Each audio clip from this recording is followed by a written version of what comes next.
संपूजिकानां परिपालिकानां यतेन्द्रियाणां च तपोधनानां देशस्य राष्ट्रस्य कुलस्य राज्ञां करोति मंगलम भगवान विष्णु। नमस्कार, जय जय श्री सीताराम। आत्मीय बंधुओं, मैं पंडित आशीष वस्त लखनऊ से आप सभी प्रबुद्ध दर्शकों का बहुत बहुत स्वागत व अभिनंदन करता हूं गुरु गोचर के इस महत्वपूर्ण घटनाक्रम के विशेष कार्यक्रम में। इस वर्ष होने वाली महत्वपूर्ण ज्योतिषीय घटनाओं में एक है देवगुरु बृहस्पति का गोचर। देखिए, देवगुरु बृहस्पति को शुभ ग्रह के रूप में जाना जाता है और वैदिक ज्योतिष के अनुसार देवगुरु बृहस्पति का गोचर ये बहुत ही महत्वपूर्ण माना जाता है ज्योतिष के दृष्टिकोण से, क्योंकि लगभग 12 वर्षों के बाद देवगुरु बृहस्पति शुक्र की राशि वृषभ राशि में गोचर करने जा रहे हैं। गुरु का गोचर जहां 7 राशियों के लिए भाग्य के बंद दरवाजे खोलने का काम करेगा, वहीं 5 राशि के लोगों को थोड़ा सा सावधान रहने की जरूरत है।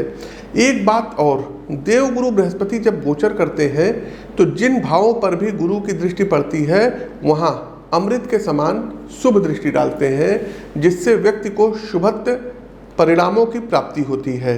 बृहस्पति के बारे में एक चीज और बता दें कि देवगुरु बृहस्पति जहाँ पर विराजमान होते हैं वहाँ से वो अपने से पंचम भाव, अपने से 7वें भाव व अपने से 9वें भाव को दृष्टि करते हैं। एक बात और मित्रों, देवगुरु बृहस्पति को ज्योतिष शास्त्र में जीव की संज्ञा दी जाती है। देवगुरु बृहस्पति न्यायाधीश शनि के बाद दूसरे मंद गति से चलने वाले ग्रह माने जाते हैं और यह लगभग 13 महीने में एक राशि का भ्रमण कर दूसरी राशि में गोचर करते हैं। जैसा कि पिछले वर्ष 22 अप्रैल 2023 को बृहस्पति अपनी स्वराशि मीन से निकल करके अपने मित्र मंगल की राशि में प्रवेश कर चुके थे। अब यही देवगुरु बृहस्पति वर्ष 2024 में दैत्य गुरु शुक्र की पृथ्वी तत्व की स्थिर राशि वृषभ राशि में और कृतिका नक्षत्र के दूसरे चरण में गोचर करने जा रहे हैं। वृषभ राशि स्थिर श्रेणी की राशि मानी जाती है। वह कृतिका नक्षत्र के स्वामी भगवान सूर्यदेव हैं। भगवान शिव के पुत्र कार्तिकेय जी के नाम पर इस नक्षत्र का नाम कृतिका पड़ा। तो आपकी जानकारी के लिए मैं आपको बता देता हूं कि कार्तिकेय भगवान देवताओं के सेनापति भी हैं। आगे बढ़ते हैं साथियों, यदि तिथि और समय की बात की जाए तो देवगुरु बृहस्पति विक्रम संवत 2081 पिंगल नामक संवत्सर और वैशाख कृष्ण पक्ष की अष्टमी तिथि, जो कि उस दिन 6 कारक तिथि रहेगी, और अंग्रेजी कैलेंडर के अनुसार 1 मई 2024 को दोपहर 2:29 पर वृषभ राशि में गोचर करेंगे। देखिए, सप्तमी ऑब्लिक अष्टमी तिथि है और अष्टमी 6 कारक तिथि रहेगी। अपने गोचर के 2 दिन बाद यानी कि 3 मई 2024 को दशमी तिथि के दिन रात्रि 22:08 पर देवगुरु बृहस्पति अस्त अवस्था में आ जाएंगे और इसे बृहस्पति तारा डूबना या गुरु तारा डूबना कहा जाता है, जहां पर लगभग 1 महीने बाद 3 जून 2024 की प्रातः 3:21 पर ये अस्त अवस्था से उदित अवस्था में आ जाएंगे। जिस दौरान बृहस्पति ग्रह अस्त होते हैं उस दौरान शुभ मांगलिक कार्यों जैसे विवाह, मुंडन, यज्ञोपवीत आदि संस्कार नहीं किए जाते हैं और बृहस्पति के पुनः उदय जब हो जाएंगे तो मांगलिक कार्य फिर से प्रारंभ हो जाएंगे। वृषभ राशि में विराजमान रहते हुए देवगुरु बृहस्पति 9 अक्टूबर 2024 को प्रातः 10:01 पर वक्री अवस्था में अपनी वक्री चाल शुरू कर देंगे और उनकी यह चाल अगले वर्ष 4 फरवरी 2025 की दोपहर 1:46 तक रहेगी। बृहस्पति को शुभ और वृद्धि कारक ग्रह माना जाता है और जिन जिन भावों पर बृहस्पति की दृष्टि पड़ती है अपनी शुभ दृष्टि से उन भावों की ओर उनसे संबंधित फलों की वृद्धि करते हैं, अमृत जो है बरसाते हैं और उन फलों में पवित्रता करते हैं। तो आइए विस्तार पूर्वक जानते हैं कि देवगुरु बृहस्पति का वृषभ राशि में होने वाला गोचर सभी 12 राशियों पर क्या प्रभाव पड़ेगा। और आपकी जानकारी के लिए अवगत करा दें कि प्रस्तुत राशिफल आपकी चंद्र राशि व आपकी नाम राशि दोनों पर संयुक्त रूप से आधारित है। साथियों, यदि आप मेरा प्रोत्साहन करना चाह रहे हैं इस ज्ञानवर्धक वीडियो को अपने शुभ चिंतकों, इष्ट मित्रों के साथ, घर परिवार के सदस्यों के साथ अवश्य शेयर करें, क्योंकि सभी का कल्याण हो ये जिम्मेदारी आपकी भी बनती है। इसलिए व्हाट्सएप ग्रुप और फेसबुक पेज पर इस वीडियो को अधिक से अधिक शेयर कीजिए, शेयर रुकना नहीं चाहिए। साथ ही साथ प्रोत्साहन करने के लिए वीडियो को लाइक कीजिए, शेयर कीजिए, कमेंट बॉक्स में जय श्री राम को उद्घोष कीजिए। प्रत्येक माह हमारा दिल्ली आगमन होता है, तो जो भी दर्शक दिल्ली में हमसे मिल करके अपनी पत्रिका का विश्लेषण करवाना चाहते हैं वहाँ मिल सकते हैं, या लखनऊ में आप आकर के मिल करके अपनी पत्रिका का विश्लेषण करवा सकते हैं। साथियों, गुरु गोचर पर आगे बढ़े उससे पहले आपको बता दें कि प्रस्तुत राशिफल आपकी चंद्र राशि व आपकी नाम राशि दोनों पर संयुक्त रूप से आधारित है। अच्छा, गुरु का गोचर होने वाला है वृषभ राशि में, और इसी समय में देखिए लोकसभा का इलेक्शन चल रहा है।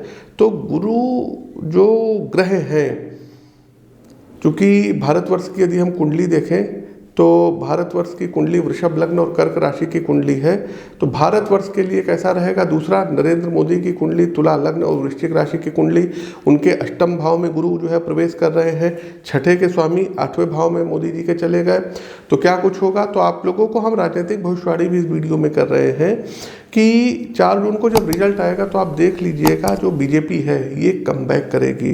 भाई, तुला लग्न में छठे भाव के स्वामी जो है गुरु बनते हैं, ठीक। तीसरे और छठे भाव के स्वामी कौन बनता है, गुरु। और छठे भाव के स्वामी का त्रिक भाव के स्वामी का त्रिक भाव में जाना, छठे के स्वामी का 8वें भाव में जाना। अष्टम भाव जो होता है ये अनएक्सपेक्टेड चीज़ों का होता है, तो फिर से पुनः इनको जो है सत्ता की प्राप्ति करवाएगा और ये तीसरी बार प्रधानमंत्री बनेंगे। साथ ही साथ बीजेपी कमबैक करेगी, सत्ता में आएगी। लेकिन जो इतना बड़ा जो है मतलब जो ये लोग दावा कर रहे हैं कि इतनी सीटें आएंगी, फलाना आएगा, धमाका आएगा, उतना कुछ नहीं होगा साथियों। टू द पॉइंट आपको हम बात करते हैं, जो सीटों की संख्या इनकी रहेगी मेजॉरिटी में ये आएंगे। एनडीए सत्ता में जो है वापसी करेगी और ये फिर से प्रधानमंत्री बनेंगे। लेकिन इस बार इनको नुकसान भी होगा, खास करके यदि देखा जाए तो हरियाणा हो गया, बेंगलुरु हो गया जहाँ पर ये लोग क्लीन स्वीप कर रहे थे, आपका जो है बिहार हो गया, यूपी आपका हो गया, पश्चिम बंगाल हो गया, तमिलनाडु हो गया और पंजाब हो गया। तो इन सब जगहों पर थोड़ा सा इनको प्रतिकूल परिस्थितियों का अपना इनको सामना करना पड़ेगा। तमिलनाडु हो गया, तमिलनाडु में भी उतना ज़्यादा मैजिक नहीं चलेगा, तो इनको कुछ अपनी स्ट्रेटजी बदलना पड़ेगा, प्लान चेंज करना पड़ेगा। इनके जो लीडरशिप है, तो हमने कुछ लोगों को रेमेडीज़ दी है, जो हमारे पास आता है उसको उपाय देते हैं, चाहे वो पक्ष का हो चाहे विपक्ष का हो। लेकिन बीजेपी की कुंडली और नरेंद्र मोदी की कुंडली स्ट्रांग है और इसमें कोई संदेह नहीं है कि वो तीसरी बार भी जो है सत्ता में आएंगे और प्रधानमंत्री बनेंगे। गुरु गोचर का प्रभाव वृषभ राशि के जातकों पर क्या पड़ेगा। दूसरी राशि आती है वृषभ राशि, आइए जानते हैं। तो देखिए, वृषभ राशि के जातकों, देवगुरु बृहस्पति आपके लिए अष्टम और एकादश भाव के स्वामी हैं और लग्न भाव में प्रथम भाव में आपके राशि में विराजमान रहेंगे। बृहस्पति देव का यह गोचर वृषभ राशि में ही होने के कारण आपके लिए विशेष प्रभावशाली साबित होने जा रहा है। आपके 2 अकारक भावों के स्वामी होने के कारण देवगुरु बृहस्पति शुक्र की राशि में अधिक अनुकूल परिणाम नहीं देते हैं।